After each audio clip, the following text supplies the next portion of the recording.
Всім привіт! Це Crimea Vox Live. Мене звати Сулейман Мамутов. Тут ми говоримо про Крим і для Криму. Сьогоднішня наша тема – це вступ до українських вишів для дітей і абітурієнтів з тимчасово окупованих територій. У нас в гостях Валерія Куберська, юристка Центру громадянської просвіти Альменда. Вітаю! Вітаю, дякую за таку можливість поговорити про можливості вступу для наших дітей, молоді, які перебувають в окупації. Дуже дякую, що завітали до нас. Отже, від початку червня в Україні стартувала вступна кампанія до вишів для абітурієнтів, в тому числі з окупованих територій. Вона триватиме до 30 вересня. І діти з окупованих територій вони можуть вступити до українських вишів за спрощеною процедурою без НМТ і українських відповідних документів про отримання середньої освіти, якщо я не помиляюсь. Так. Вступна кампанія 2025 року, вона вже стартувала. Як на практиці працює вступ для абітурієнтів з тимчасово окупованих територій? Чи є, можливо, якісь відмінності для абітурієнтів з Криму, Донецької, Луганської областей, інших окупованих територій? Так, дякую. Немає ніяких там відмінностей в залежності від того, звідки дитина, чи молода людина, чи з Криму, чи з Донецька, неважливо. Це загальна процедура спеціально для таких осіб. Створюються освітні центри в закладах вищої освіти, також в коледжах, в закладах фахової передвищої освіти. Список освітніх центрів можна знайти на сайті Міністерства освіти. Тобто особа звертається, знаходить цей список, обирає заклад освіти, який їй подобається, імпонує, і звертається до цього закладу освіти через освітній центр. Освітній центр покладений на те, щоб допомагати вступати. Там враховується відсутність українського паспорта і враховується відсутність свідоцтва про здобуття повної загальної середньої освіти. Тобто особа подає документи, які в неї є. Інколи це також хтось може виїхати і скласти НМТ, навіть також може подати результати НМТ, може подати довідку ВПО, якщо особа встигла виїхати. Ця процедура розрахована для осіб, які або перебувають зараз в окупації, або виїхали в рік вступу. Вони складають вступні випробування. Якщо не мають українського свідоцтва про здобуття повної загальної середньої освіти, то вони складають також в уповноважених школах. Освітній центр безпосередньо так пересилає їх до цієї уповноваженої школи. Вони складають там річні оцінювання з української мови та історії України. І таким чином вступає. Також освітні центри, вони, в принципі, мають сприяти в отриманні документів, по-перше, документів про освіту, і, по-друге, документи, що посвідчує особу, тобто паспорт. Тобто єдині випробування, фактично, які мають скласти абітурієнти з тимчасово окупованих територій, це, як ви сказали, це іспити з українською. На жаль, ні. Це стосується саме отримання документа про освіту, якщо особа його не має. А загалом, відповідно до актуального порядку, потрібно здавати 4 іспити. Це українська мова, історія України, математика і також це 4-й предмет на вибір вступника. Наскільки ці предмети є доступні та зрозумілі дітям, які не навчалися в українській системі освіти в середній школі? Це дуже хороше питання, тому що ця співбесіда, яка проводиться з цих предметів, вона відбувається відповідно до програми зовнішнього незалежного оцінювання. А НМТ відбувається також відповідно до цієї програми. Тобто фактично це програма НМТ. Ми не можемо сказати, що діти, які перебувають в окупації, що вони так само мають такі ж самі знання, як і діти, які перебувають на підконтрольній території, які там кожного дня відвідують школу. Це зовсім інший, звичайно, рівень знань буде. Так, дитина може якось там, по-перше, навчатись дистанційно в українській школі, попри якісь там безпекові ризики. По-друге, якось самостійно десь намагатися вивчити якісь предмети, але ми розуміємо, що це не буде той рівень. Тобто, на мою думку, потрібні все ж якісь відмінні програми саме для такої категорії вступників. Ми знаємо, що напередодні початку вступної кампанії ваша організація моніторили готовність освітніх центрів Крим Україна та Донбас Україна. Чи можете дати якісь загальні висновки і які... Перше за все, на момент моніторингу, ми проводили його з лютого по березень, там фактично 1 місяць. На момент моніторингу актуальна інформація саме на 25-й рік, вона в більшості не була розміщена. І тут одразу відповідь, з чим це пов'язано, з тим, що Міністерство освіти не розмістило порядок прийому на 25-й рік. Тобто вони фактично мали ще в 24-му році опублікувати порядок прийому, щоб заздалегідь там діти, вступники, батьки знали, що саме потрібно робити для вступу. Але, на жаль, занадто пізно, це вже не першорічна практика, що занадто пізно публікується. Потім ще дуже поширеним явищем є застаріла інформація загалом, там, що потрібно приїхати фізично на підконтрольну територію. Це неправда, тому що існує можливість дистанційно вступати. Раніше була практика лише фізично, але зараз вже такого немає. Далі часто розміщуються неактуальні контакти, точніше контакти, які недосяжні для вступників з тимчасово окупованих територій. Якщо це стаціонарний номер телефону, як вступнику з окупації зателефонувати на такий номер. Тобто є багато нюансів. Ми також помітили певні проблеми. Я уявив собі, що є абітурієнтом і проживаю, наприклад, зараз в Криму, поставив собі VPN і після цього заходжу на сайт Міністерства освіти і науки України. Перше, що я бачу, там, де розділ для вступників, здається, з тимчасово окупованих територій, мені відображає інформація за минулий рік, 2024. Ми з вами вже мали про це розмови, ви сказали, що на сайті також 100% присутня інформація більш актуальна за 2025 рік, але є, я так розумію, це дублювання в інформації. З чим це може бути пов'язано, на вашу думку? От, чи ви, напевно, мали діалог з міністерством? От, як вони взагалі бачать розв'язання таких дрібних, здавалося б, технічних, але досить важливих проблем для людей, які вперше з цим зіштовхуються? І ще цікаво взагалі, чи розуміють от цю карту проблем, на вашу думку, в Міністерстві освіти для абітурієнтів саме з тимчасово окупованих територій? Чи розуміють от весь не тільки перелік, а от шлях людини, яка перебуває і живе там, і хоче навчатися на підконтрольній території уряду України території? От чи є це розуміння, що має пройти ця людина для того, щоб потрапити сюди? І от, на вашу думку? На моє особисте переконання, ні, повністю точно не розуміють, тому що, ось вам приклад, в минулому році було 3 вступних випробування, в цьому році вже 4 вступних випробування. Я не розумію, навіщо ускладнювати ще більше життя молоді, які і так страждають, які і так проходять цей довгий шлях.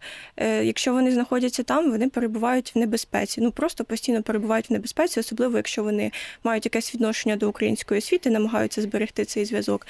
Переміщуватись також не дуже безпечно. Не факт, що їх пропустять. У нас були прецеденти в минулому році, коли на кордоні з Білоруссю білоруські прикордонники не хотіли пропускати просто з якихось вигаданих причин.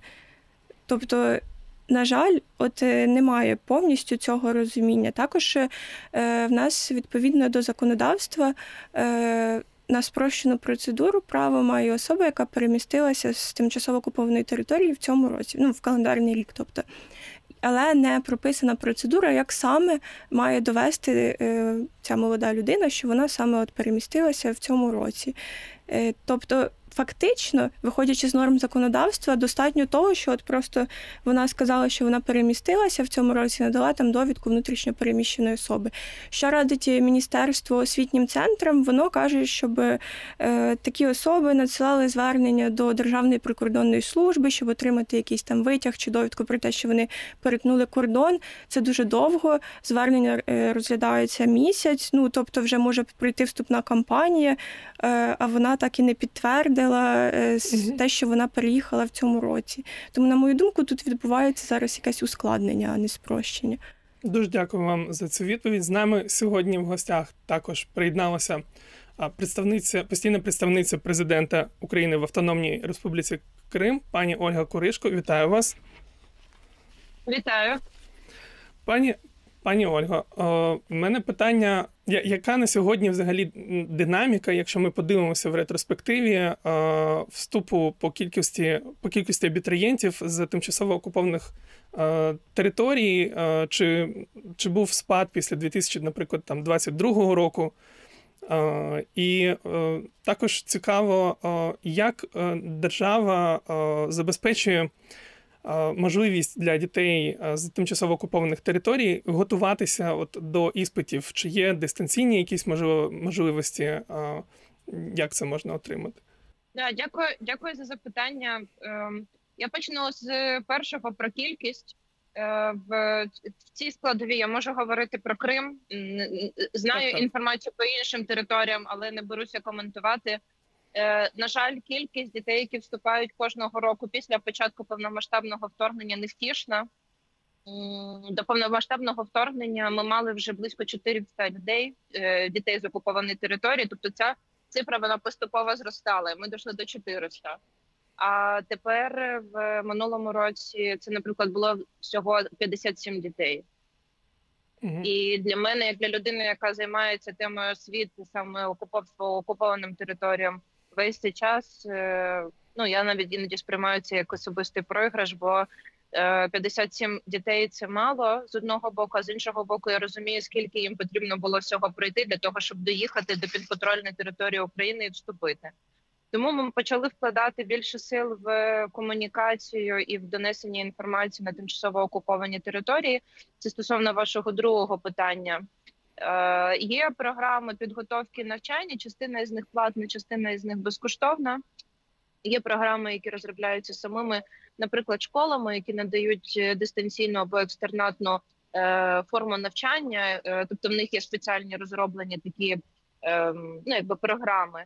Але, скажімо так, дуже розпорошена інформація. Це моя, можливо, особиста думка, але працюючи з цією темою, я розумію, що дуже мало можливостей отримати інформацію комплексно. Тому ми в цьому році зробили такий певний лендінг, запустили освітню таку платформу разом з громадськими організаціями, попросили про сприяння з боку Міністерства освіти. Вона так і називається «Щодо освітніх можливостей для жителів тимчасово окупованої території Криму».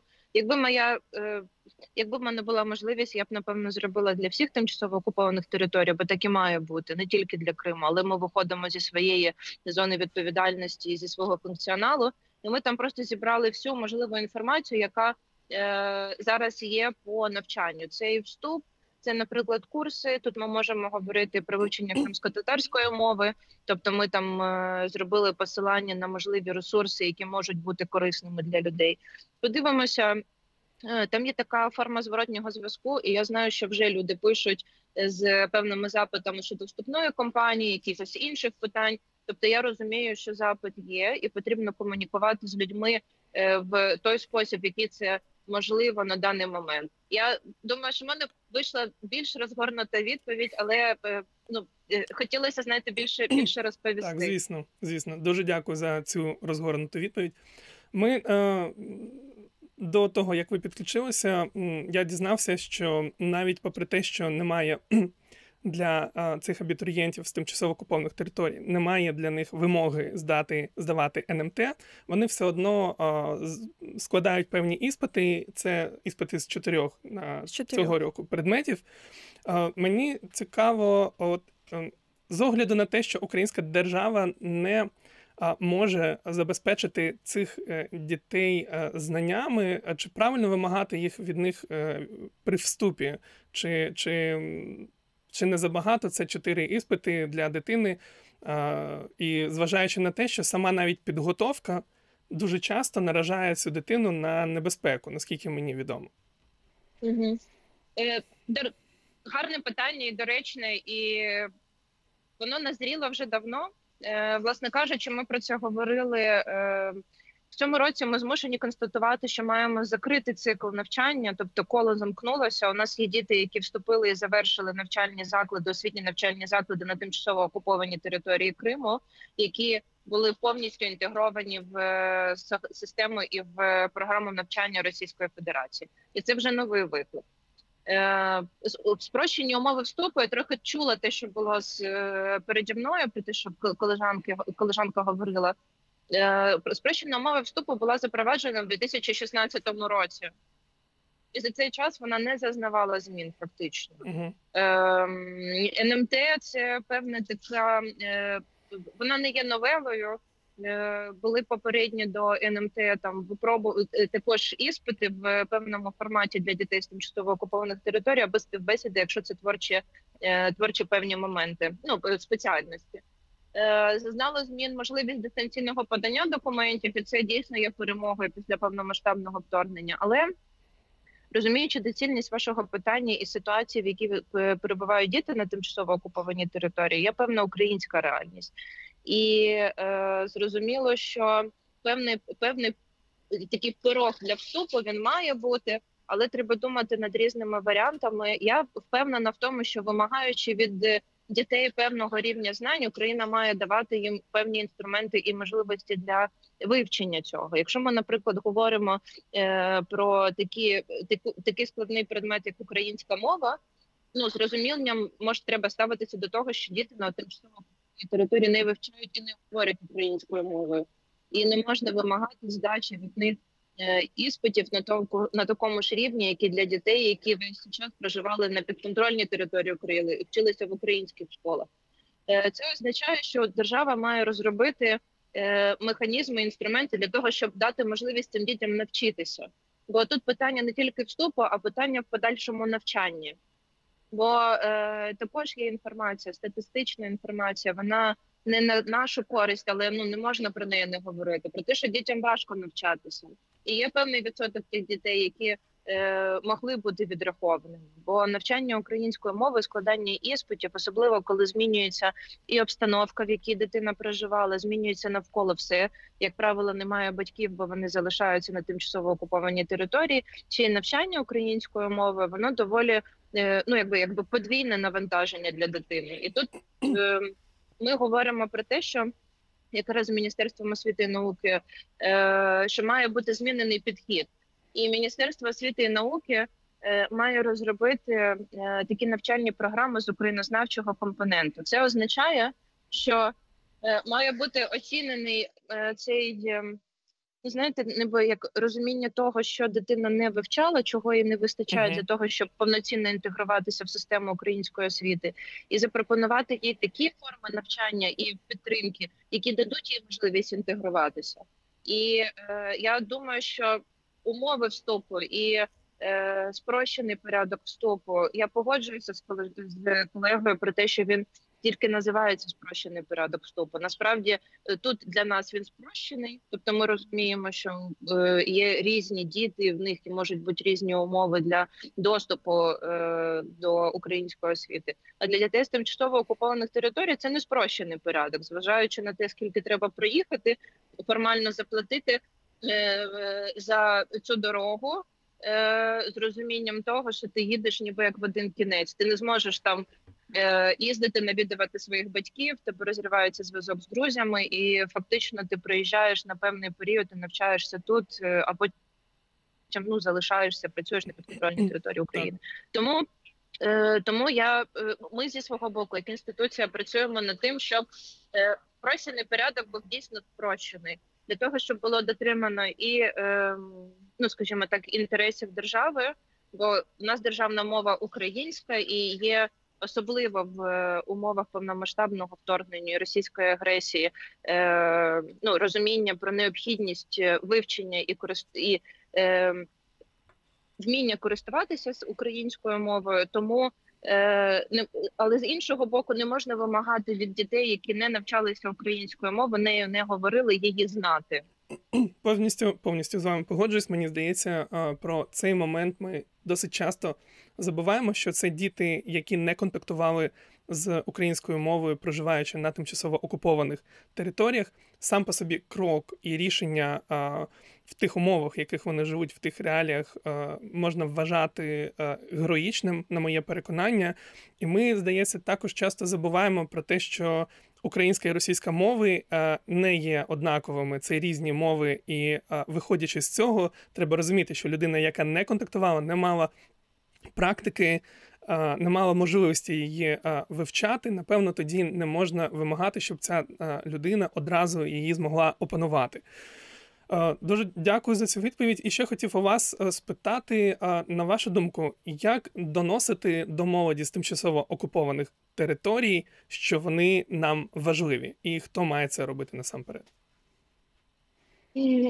Я б йшла, напевно, через інше. Я би говорила про важливість однозначно, але я би говорила про перспективи. Бо по нашим дослідженням, по тому, що ми бачимо, результатом навчання на території, на тимчасово окупованій території може бути тільки два шляхи. Один шлях – це навчання потім в російських навчальних закладах, вищих навчальних закладах, без будь-яких подальших перспектив, зважаючи на те, що Російська Федерація зараз виходить і вже вийшла, і виходить з усіх міжнародних договорів, домовленостей, комунікацій, фактично є країною-аутсайдером.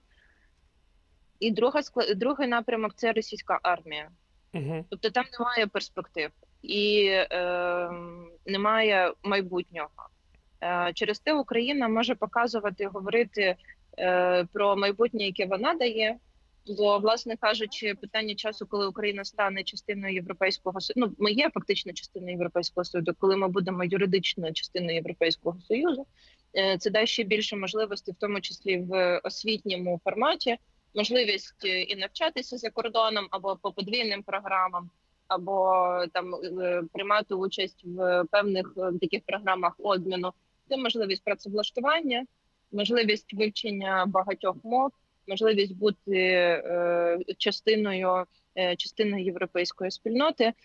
Це перший момент. Другий момент про те, що мені здається, що відбуваються деякі розмивання по дітям з тимчасово окупованих територій. Мій в основному підхід до того, що у нас, на жаль, велика частина тимчасово окупованих територій, і 3 роки тимчасової окупації, 11 років – це, в принципі, одні ті самі наслідки, але є трошки інша історія, бо з новоокупованих територій вдалося релокувати певні навчальні заклади. Якщо ми говоримо про ті території, які були окуповані з 2014 року, не вдалося. Тобто там немає такої кількості навчальних закладів і не вдалося зберегти цей зв'язок.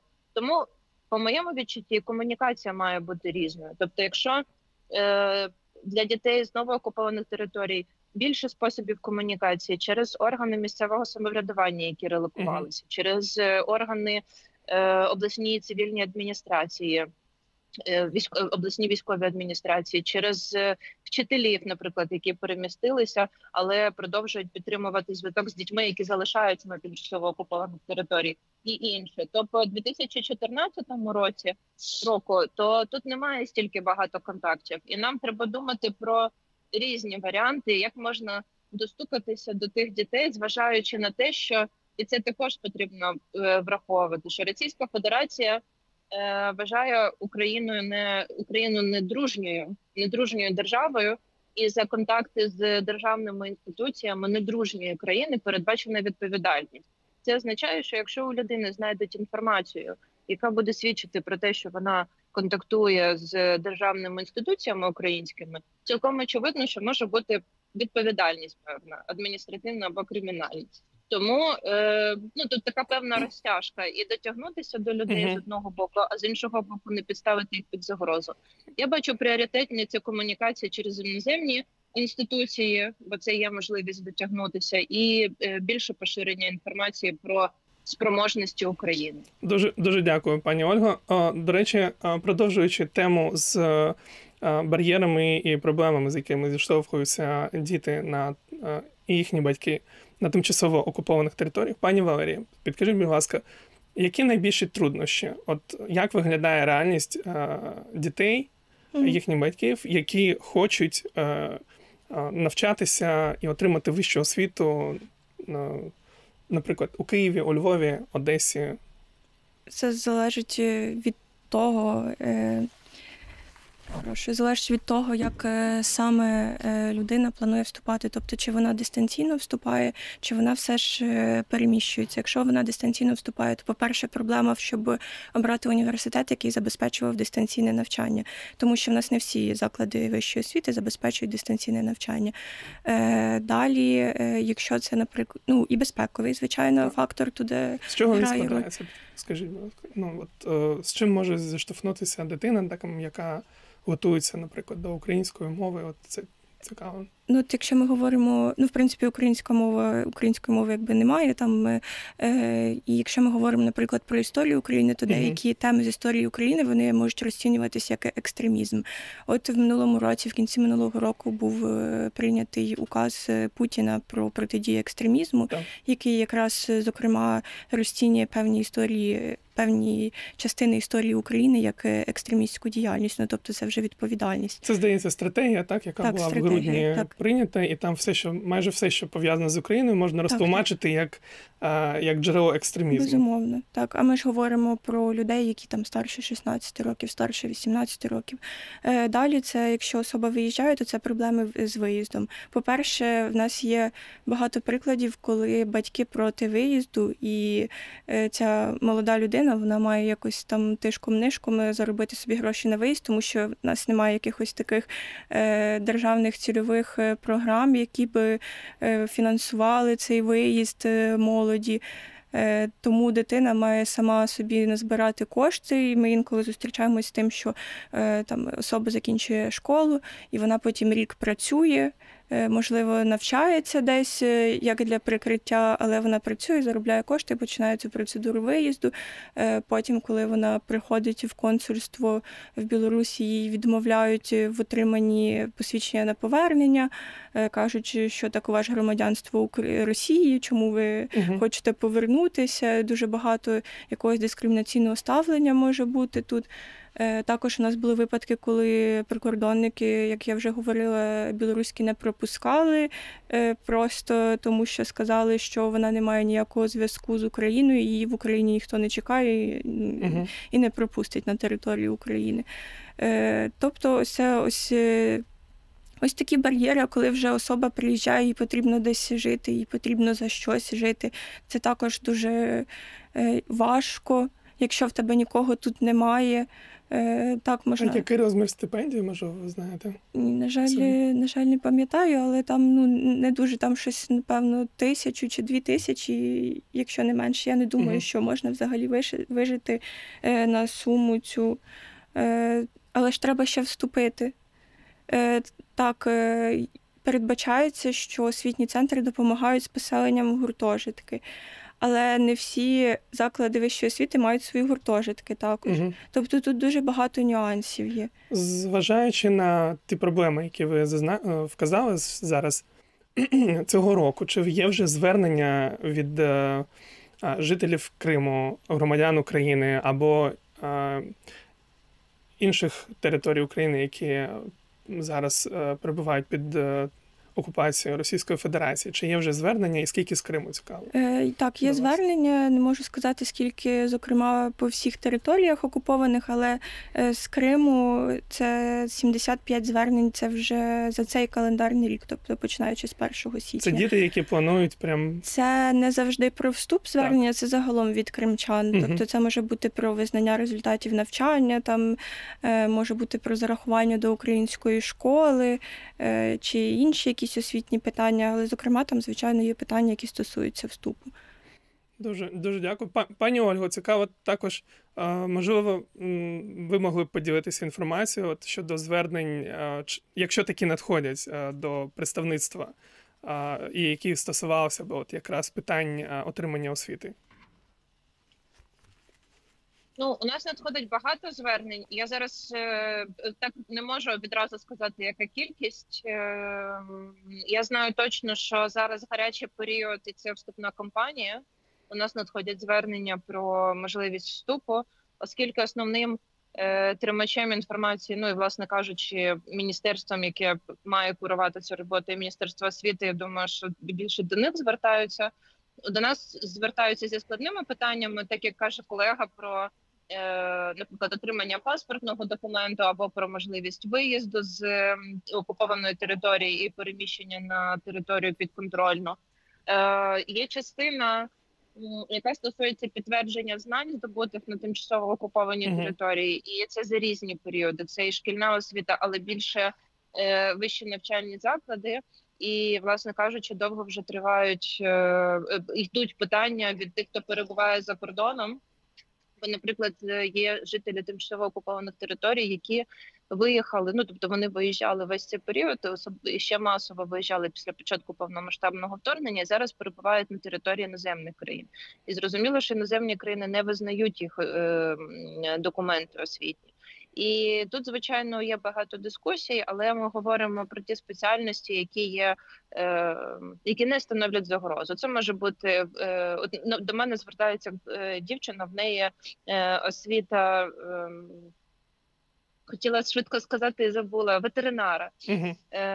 І вона хоче там легально працювати на території іноземної країни, але в той же час в неї окупантський освітній документ. І вона говорить про те, а як я можу, я би хотіла, щоб в мене були українські документи, наприклад, як я можу це зробити. І мав би бути порядок, ми дуже на нього чекаємо, але все відкладається. Це, власне кажучи, одне з питань, які цікавлять людей, бо це стосується реінтеграції. Бо якщо ти можеш підтвердити освіту, там знання певні, там доздати ще певні іспити, довчитися отримати українську освіту, ти можеш отримати роботу. І це вже певна перспектива, яка може бути гарантована Україною. І тут ми говоримо, звичайно, про якісь певні спеціалізації, певні напрямки підготовки, бо зрозуміло, що юристи, які підготовлені відповідно до російського законодавства, його знання ніяк не можуть бути застосовані тут. Так само по якимось іншим напрямкам. Дуже так. Да, тобто у нас завершуючи багато різних питань, і з кожним роком виникають все нові і нові, тому це якраз про те, що має бути системність підходів до вирішення цих питань. Тобто треба реагувати на них не як хок, а треба думати про них раніше. Дякую вам. Дуже дякую за цю відповідь, пані Валерія. Останнє питання нашим гостям.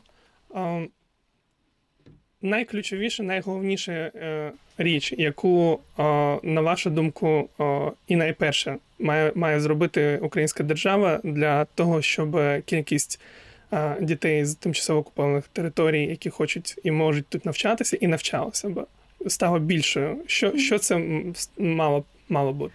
Це таке дуже складне і болюче питання, тому що, на мою думку, воно мало би піднятися ще в 2014 році, а не зараз. Але забезпечити реінтеграцію, показати цій молоді, що їх тут чекають, що їм допоможуть, виїхати, що їх проконсультують, що їм допоможуть отримати документи і що їм забезпечать якусь реінтеграційну програму, яка забезпечуватиме в тому числі якісь курси, наприклад, української мови тої самої, до якої в них не було доступу протягом 11 чи 3 років, 4, неважливо скільки, але все одно. Угу. Дуже, дуже дякую. Дякую нашим гостям за розмову. Це був Crimea Vox Live. Підписуйтесь на Crimea Vox у соціальних мережах. Пишіть в коментарях теми, які були б вам цікаві до обговорення на наших ефірів. До зустрічі, Коруш Кенджі.